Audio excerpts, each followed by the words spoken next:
It was the dawn of the third age of the Red Shirt Geeks podcasts. 10 years after the first episode, Treknicity was a dream given form. Its goal, to do a podcast where Trekkies, Trekkers, and other nerds could talk out their Star Trek differences peacefully. Its supportive call, home away from home for diplomats, hustlers, entrepreneurs, and wanderers. Wait. I think Patrick stole this opening from Babylon 5. Lazy son of a...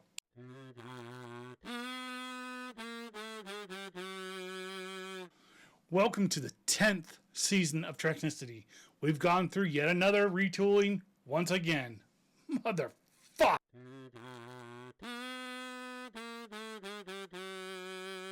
So to kick off our season and to break in another host, we are continuing our retro reviews with the original series episode, Charlie X. I'm never letting Patrick write the openings for me again. This is Treknicity.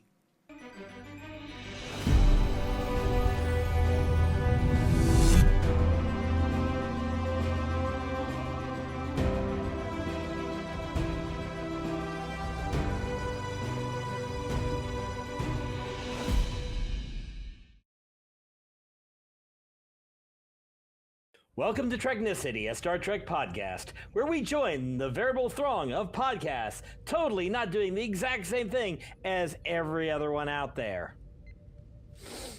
I'm your host, Patrick Murray, your guide on this joyful journey through the final frontier. Joining for yet another season, for wholly unknown reasons after Season 9, is the inimitable Cat Drake. And joining our crew of the Treknicity podcast, despite seeing Season 9, our newest redshirt, James Mottershead.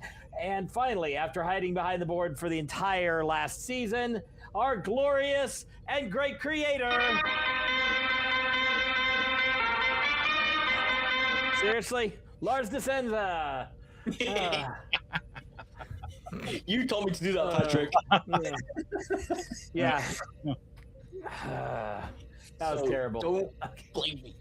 Hey, of course I get to blame you. That's the whole fun. you know, look, to be fair, I was not behind the boards solely the entire season. I think I was in like 2 or 3 episodes. Yay, you get the prize. Yeah, technically, Kat kind of stepped in for me. She subbed in for me, and she did a really good job, so we asked her back. And For Jen, some reason, she said yes. you know, I figured, you know, we really needed to round out our representation here, and you know, James wasn't busy, so what the hell? Yeah, thanks. It's also to you terribly. It's now a war between the Americans and the British. Yep, the redcoats are coming. Yeah, we won that one. We won both of those, sort of. Well, one of them. The other one was kind of whatever. Yeah. I don't know if you want to come back and burn our White House. I wouldn't mind. Did I say that out loud? Yes, I did. Okay. In this episode, we're going to continue our slow march through the retro reviews of the original series. This time, apparently going to the 90s, where everything was extreme, with the second aired episode, Charlie XCX.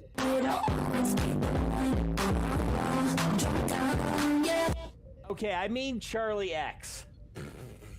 Oh, that one. So we're not covering the greatest British pop star of all time? Hell no. This is going to be an awkward 40 minutes then.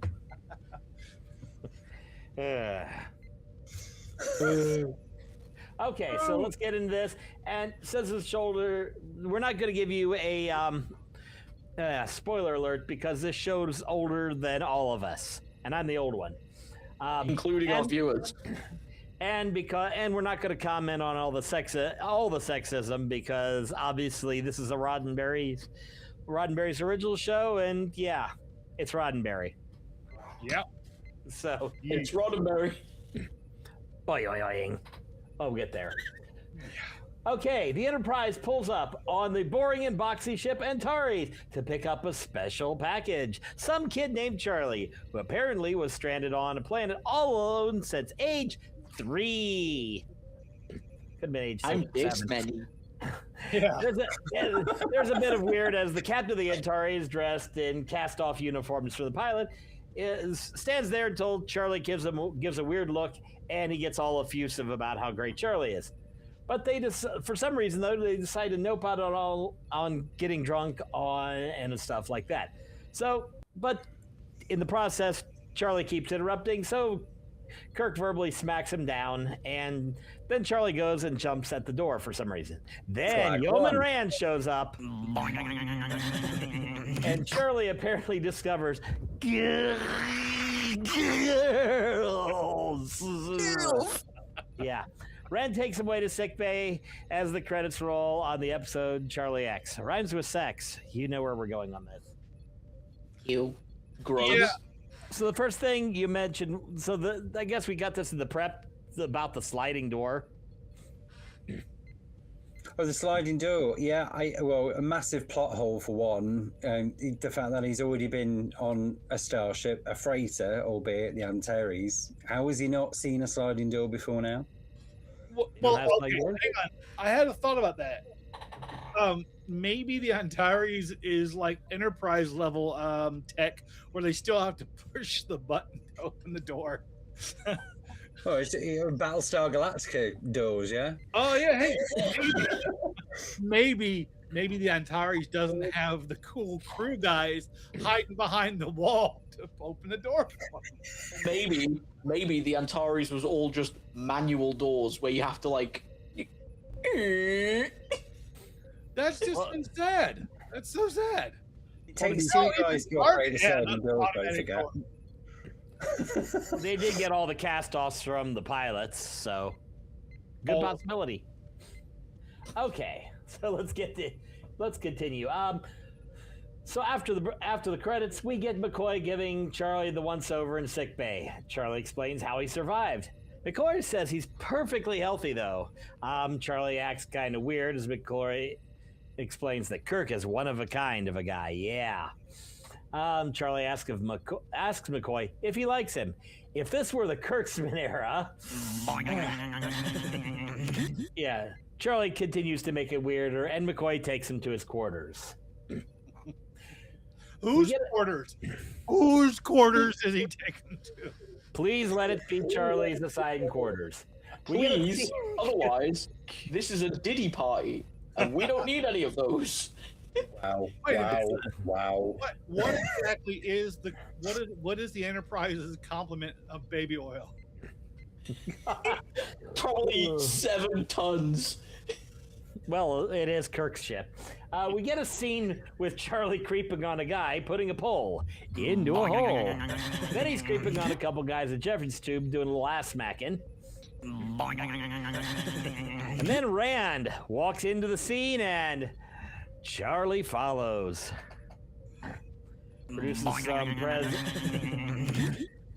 Produces some present that is definitely Rand's favorite, but it's not in stock on the ship, so where'd that come from? He wants her to stay, but she has duty, tells him to come to the rec room in 14 hours. Then he taps that ass. Rand correctly calls him out on that shit and points him to Kirk or McCoy for an explanation. For some reason, Patrick, I really feel like you are like the vending machine voice from Idiocracy, where he goes, "Would you like an extra big ass taco?"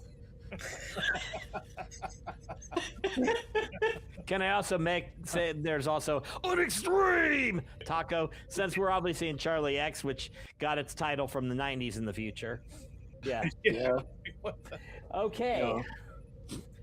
So on the bridge, Kirk and McCoy try to pawn Charlie off on each other for education, while Spock debates whether any of the Thasians, some powerful non-corporeal aliens, were still on the planet that they found Charlie on. Meanwhile, in the rec room, Spock is rocking out on his Vulcan lute and gives the harmonizing Uhura a sexy smile.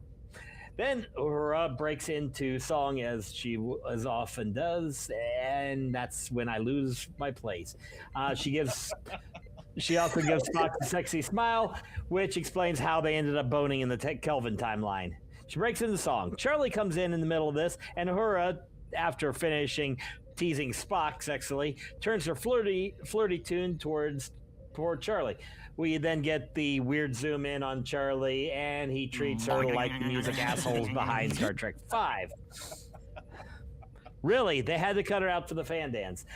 He distracts from silencing a black woman with card tricks, which are only possible if you're a horny teen with superpowers.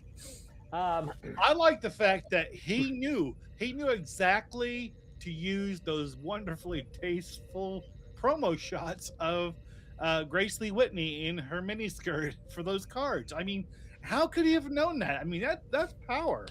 It's not only that. Why was like half the crew in that rec room going, "Oh my god, wow, this is so amazing, creepy much"?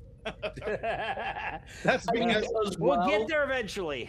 Yeah, he is a 17-year-old who hasn't had any contact with the outside world. So basically, any 17-year-old on the internet nowadays.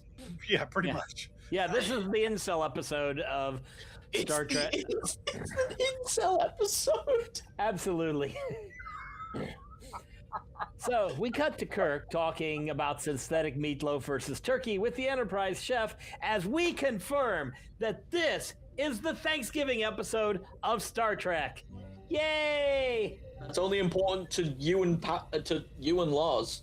Yeah. Me and James, we have no clue what that is. Yeah. You've seen it enough, you know, you have an idea, but we'll go with it. Charlie comes in and asks Kirk why he shouldn't cap that ass. Thankfully, Kirk doesn't explain the right way to hit a woman. He really doesn't explain shit because a call comes in that the Antares is trying to reach him. He and Charlie get to the bridge in time for the ship to go bye-bye. Charlie mentions that the ship wasn't well constructed. Then the chef calls up to tell Kirk there are real turkeys in the oven. Oh, shit.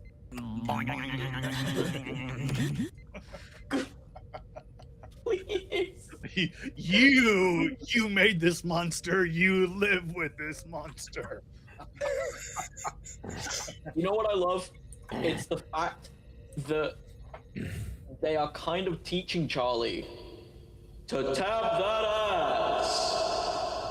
I'm just wondering why they. I'm just wondering why they took a page out of Sean Connery's book on women. Literally the quote: "There's no right way to hit a woman." Yeah. Also, and do not kill me for this, but when Kirk and McCoy are trading him off and, you know, kind of teaching him about things, it reminds me of this. We're going to be talking about the penis. We'll be talking about the vagina. Do you think that's funny, butthead? Do you find it amusing that we'll be talking about the testicles?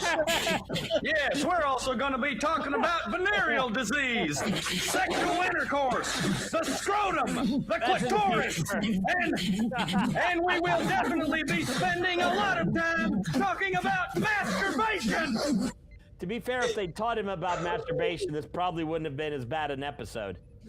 So Charlie, after you get done thinking about, if you're thinking about Rand, you go to your quarters and, okay, so Kirk and Spock discuss the Charlie sitch over 3D chess. But of course, Charlie shows up just in time to watch Kirk win because probably Shatner.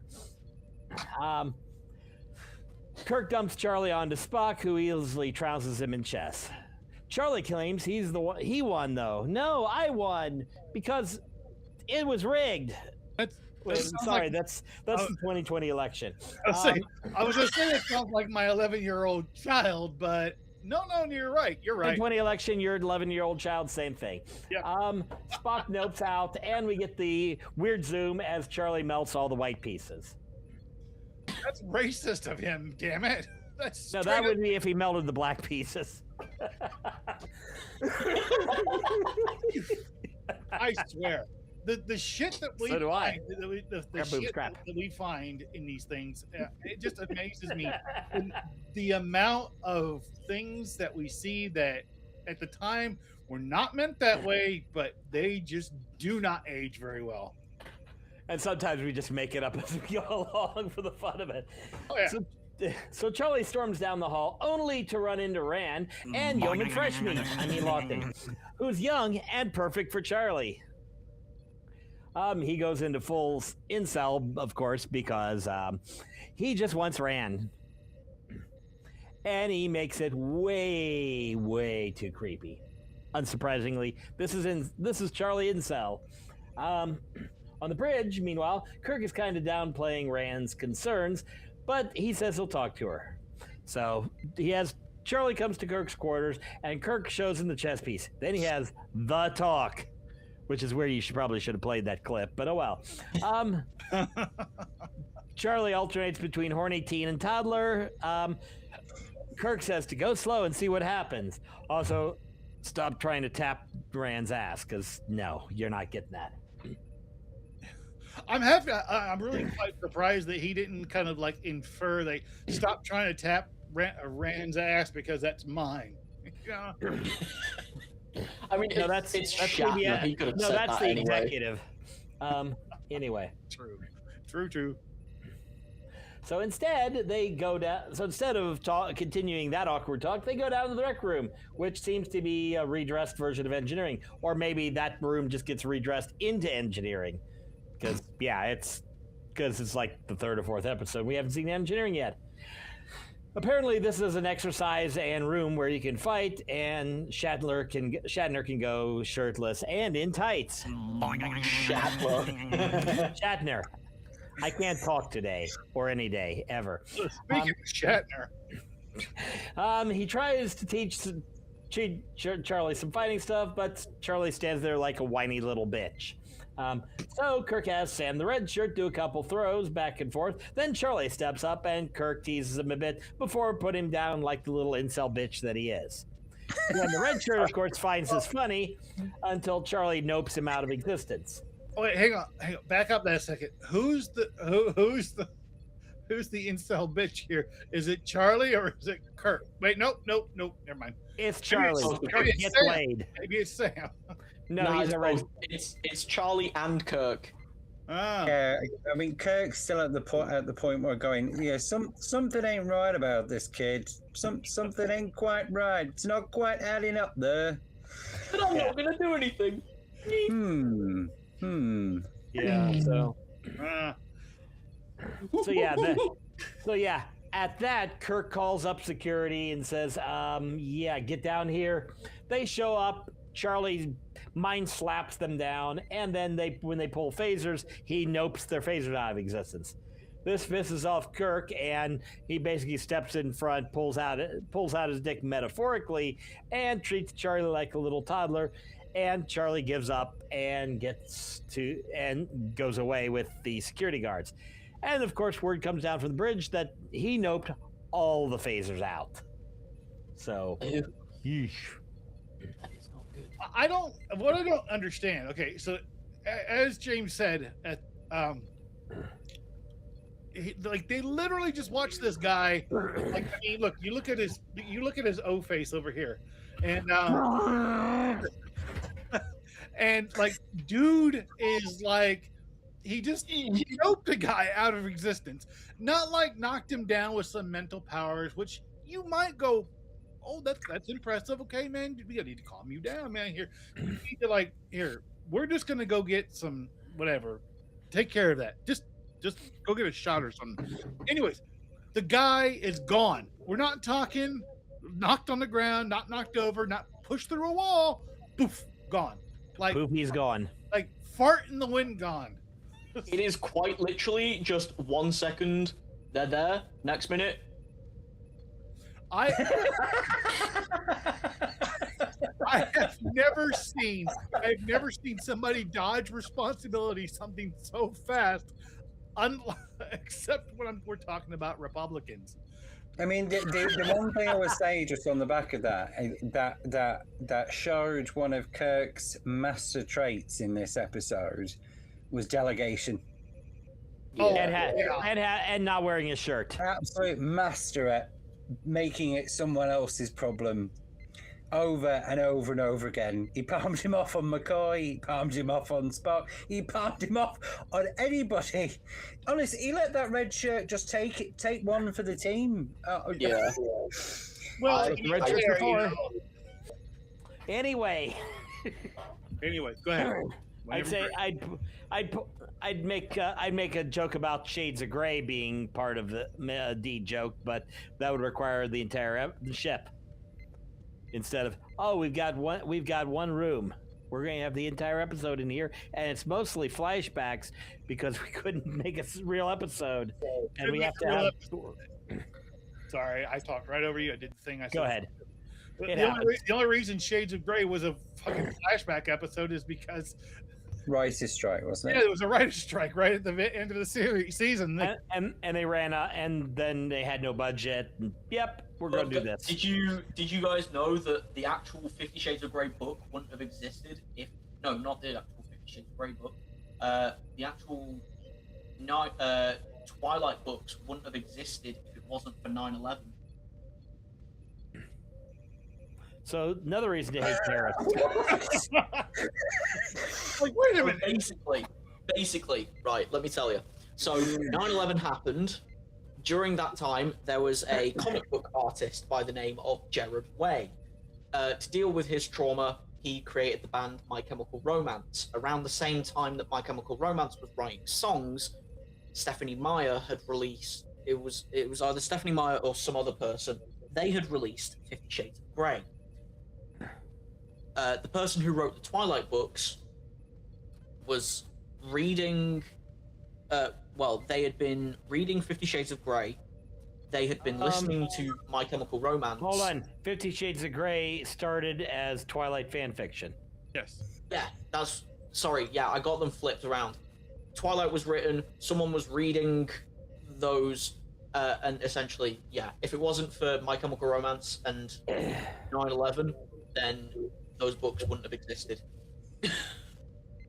Well, I never. Anyway, let's get back into the episode. Is everybody ready? Almost. Yeah. I just need to insert the cannula. That's what she said? Oh, wait, it is. I swear to fucking God, Lars. Swear to me! Hey, look, Lars.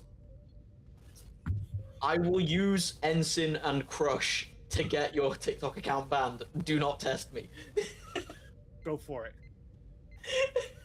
Why are you doing this, man? Right. I just need to get this on my leg, and then I just need to stab it into me.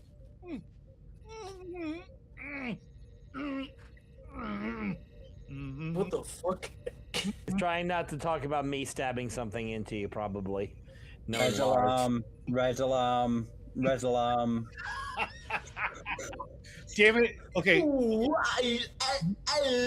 You need to record yourself saying red alarm, and you're in your voice, and then one of you two need to go and put some effects on it, and we'll make that an effect that I can drop as needed. Red alarm. We could red each alarm. Red alarm. Red alarm. Red alarm.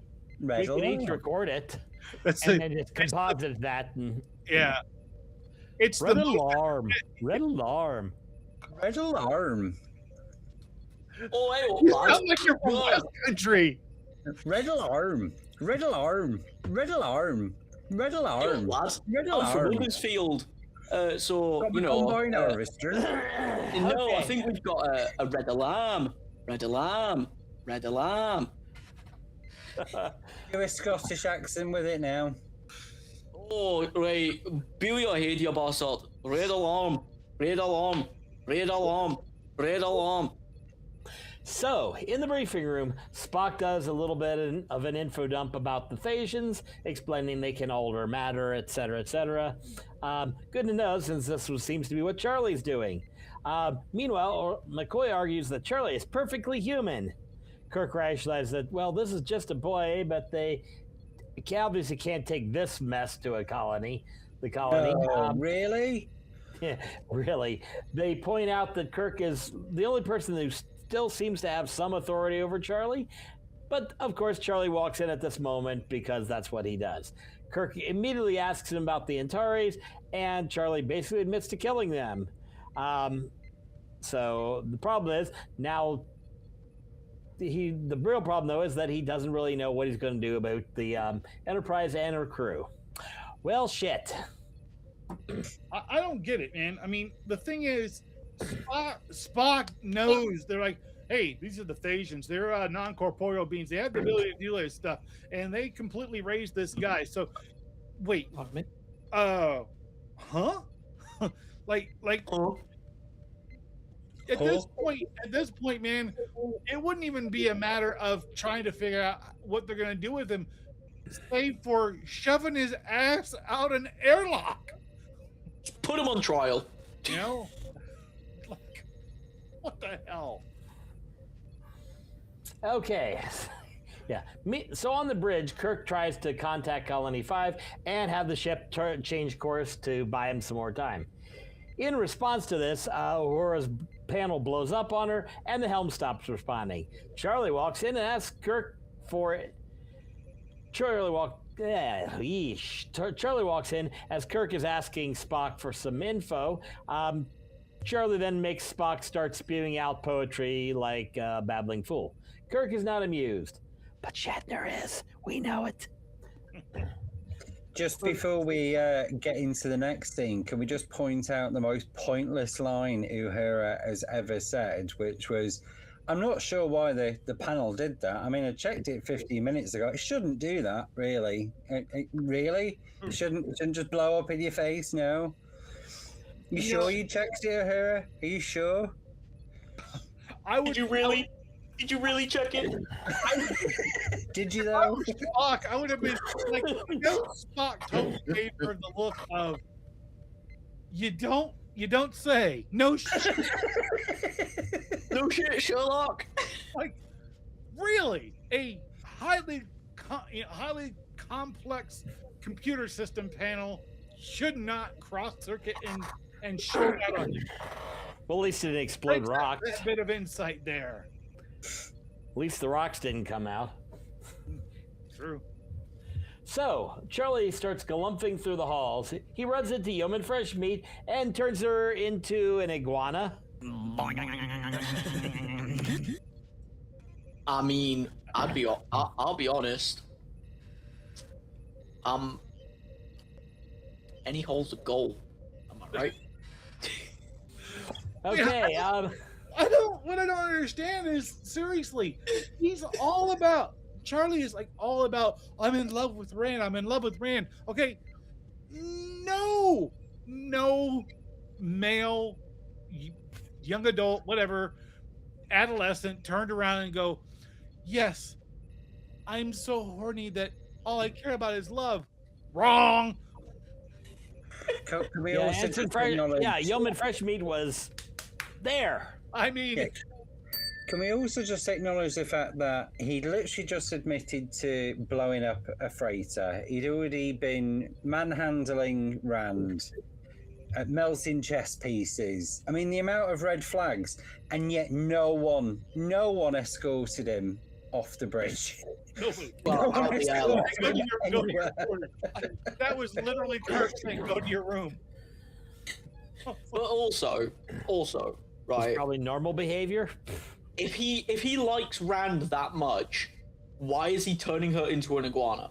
Like, if he's got the ability that was Yeoman Fresh Meat, not Rand. Oh, Yeoman Fresh Rand Meat. is next. Oh.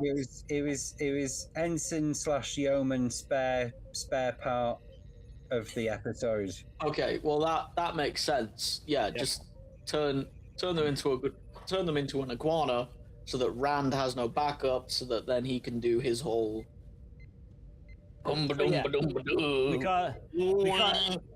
Because immediately after this, Charlie arrives at Rand's room with a single flower. She basically knocks his dick in the dirt for that. He doesn't notice.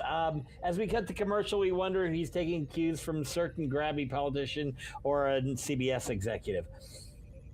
Luckily, this is the 60s TV, and Rand has time to turn on the comms. Kirk and Spock race to Rand's quarters, get mind slapped. At this point, at this point, it was definitely this moment. Oh, tiptoe.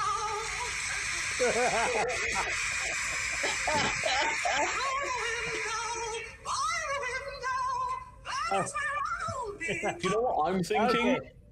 Is, do you know what? If this episode was done in the modern day, all you would hear as Charlie makes his way into Rand's room is just.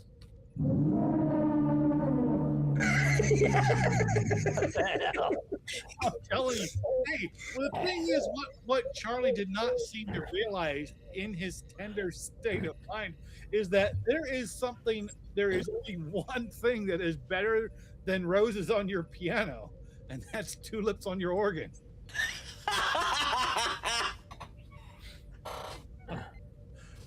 Okay. If he had tulips on his organ, do you know what he'd be saying? That over here. Yeah, baby! That's what I've been waiting for. That's what it's all about. Okay, so after all this, Rand finally does what we've all been waiting for and slaps him in the face. In response, poof, you're gone. So no more Rand. It's almost like predicting the future. He then lays a little pain on Kirk, telling him to behave, and he needs him to run the ship. Of course, Spock doesn't get up at this point because apparently Spock's legs got broken. Kirk gets him to fix that, and whiny little Charlie wanders out. We cut to Spock prepping a force field while Kirk brings Charlie and leads him to the room, and they try to trap with the force field. Charlie just wipes the wall and then threatens them and then leaves. Okay. He wanders down the hall, finds a random woman just walking by and just turns her old for no reason. He gets pissed at some dudes laughing, so suddenly their shadows freeze, and then some other woman comes crawling around the corner with no face. Because 60 special effects. You gotta admit, that was probably pretty spooky and like creepy for the time. Yeah, I agree. I mean, as an effect, it was pretty effective. Whether you're looking at it from a 2025 lens or 1966, either way, it was pretty well done. I thought that.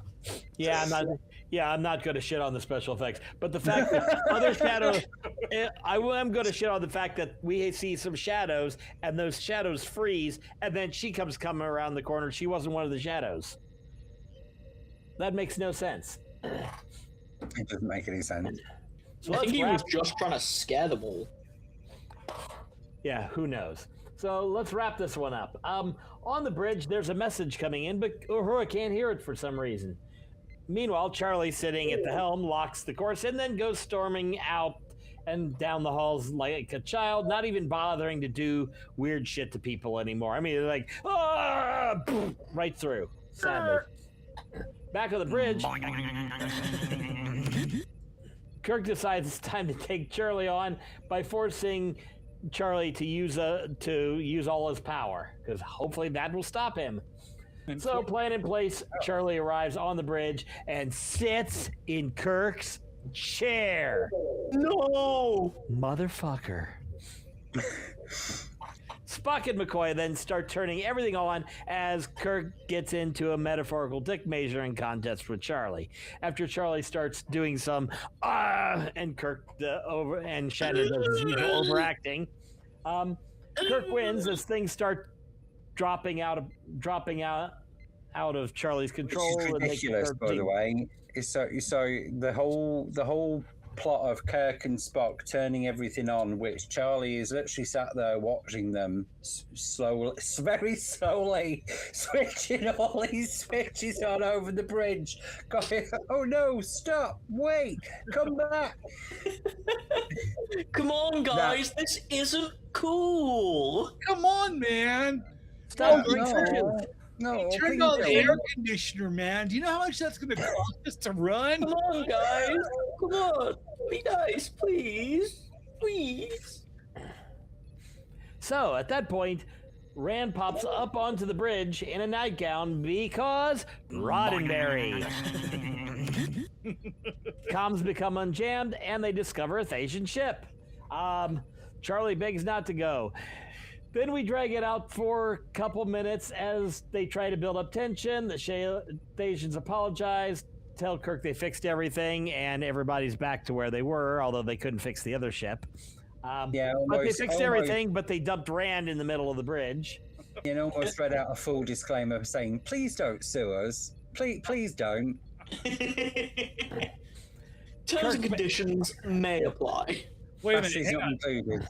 Somebody abusing their power, doing their best not to get sued, being an absolute monster sexist.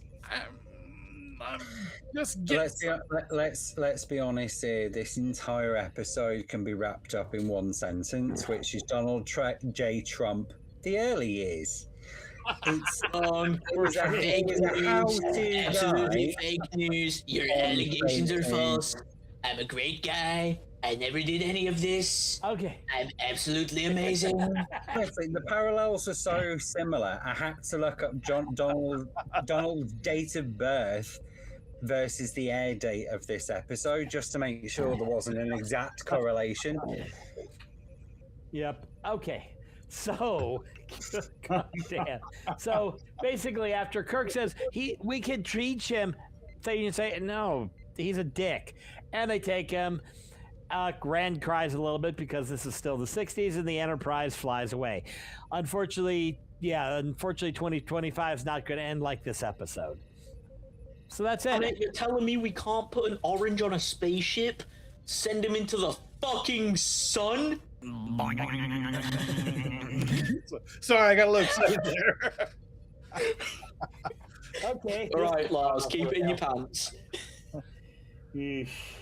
Sorry, just the thought of that for a moment. Just So, any general thoughts on the episode? Let's just actually go through and just see what everybody has to say. I'll start with you, Lars, since you've been here the longest.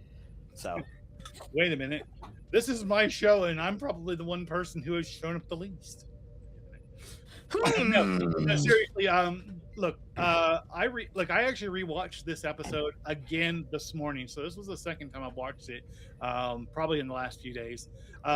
And I couldn't help but laugh. Like I laughed and laughed at every single point because it's like the 12-year-old immature child inside my mind just went for a nice swift run, because all of the tropes, all of the I guess whatever you call them, the cliches that we ran into for this entire episode were just so 1960s. And I mean, look, they were in the 1960s. They had to relate to people who lived in that time. So it's understandable that they did lean into those stereotypes. But at the same time, I thought, for humanity who has apparently evolved beyond our cynical sensibilities, you guys suck. You guys are so stupid. yeah. And I'm like, You guys are assholes. like the whole thing with them trying to trap him with a force field. Like, you literally watched this guy destroy an entire fighter. I'm so sorry. I accidentally knocked my keyboard. Yeah, sure you did. Sure you did. But they literally watched him nope people out of existence. They saw him nope an entire freighter out of existence. He took control of the Enterprise, and they thought that they were going to hold him with a force field. That is some next level naivety. That's the word, naivety. And they'd already had the situation with Strange Energies and Gary Mitchell, so they dealt with this kind of problem before. Yeah, canonically speaking, yes, they had. And this is like, and they're all just acting like, we'll figure Something it ain't out. quite right. What harm could he do? And I'm sorry. Look, no disrespect intended for D. Kelly, but dude was totally giving off Herbert vibes this entire episode. Well, to be fair, Charlie looked like he was ready to bone everybody. And that's kind of my thing is, DC Fontana wrote this thing, and it's a product of its time so badly. Ugh.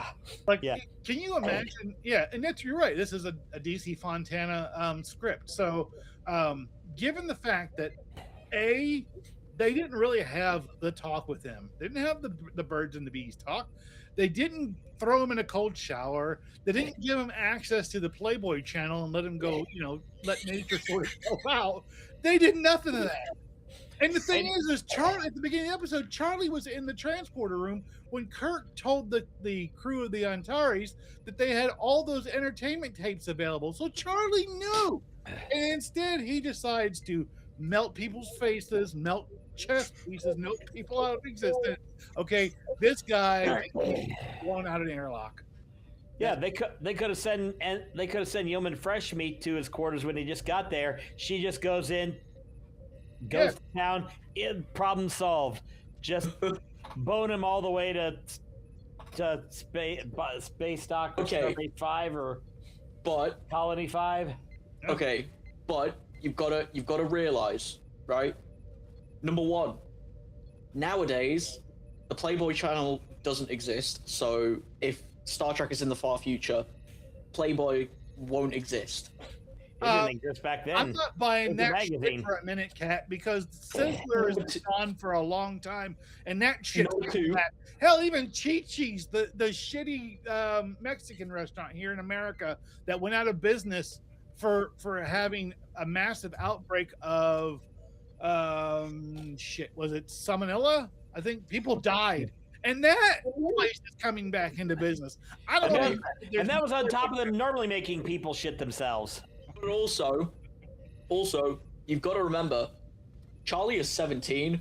They wouldn't have been able to send anyone to deal with him, not unless they were okay with a little bit of gay stuff with the other young boy on the ship. Well, he did like that pole in the hole. Exactly. I did note that when he walked by there, the dude, they just smiled at each other. Just like, is that a sign? I mean, is this some sort of like he's like, hey man. Maybe the reason Charlie was so randy the whole episode is because he was coming to terms with his sexuality, and he just wanted to bang dudes. I think he wanted to bang everybody. Then he decided to go incel and fixate on Rand. Oh my god. No. The final point from me on this episode, right? Because watching a petulant, narcissistic sociopath who just gets rid of anybody who stands in his way. Honestly, this episode, you watch it like a fucking sonnet to Donald Trump, and I genuinely think we've also found a solution to everyone's problem of just find the Phasians and come and sort out their fucking mess. Yeah, like instead of going onto another colony, like, can you turn our asses around to Thasus and let's just go over there? Like, take this asshole of yours back. Okay, I got the receipt. I'm sending him back. Take back your science project. We don't want it anymore. Right, damn Skippy. Yeah, I think we can leave that. Yeah, I think that's probably the best thing we can say on that. So that's our review of Charlie X. Did we get it right? Did we miss anything? Do you agree, disagree? Let us know. Thank you for joining us here on Treknicity, where we visit all those crazy cracks and crevices or crevici of the Star Trek multiverse. I'm your host, Patrick. I'm Kat. I'm James. And I'm Lars. Be sure to like and subscribe to our YouTube channel at Treknicity.com, as well as visiting all of our socials listed here, or find us on your favorite podcast services such as Spotify, Apple Podcasts, iHeartRadio, and Amazon Music. If you have ideas for future episode subjects, please feel to drop a comment in the video or DM us on any of the social media accounts. And as always, rock out with your Spock out. We'll see you guys next time.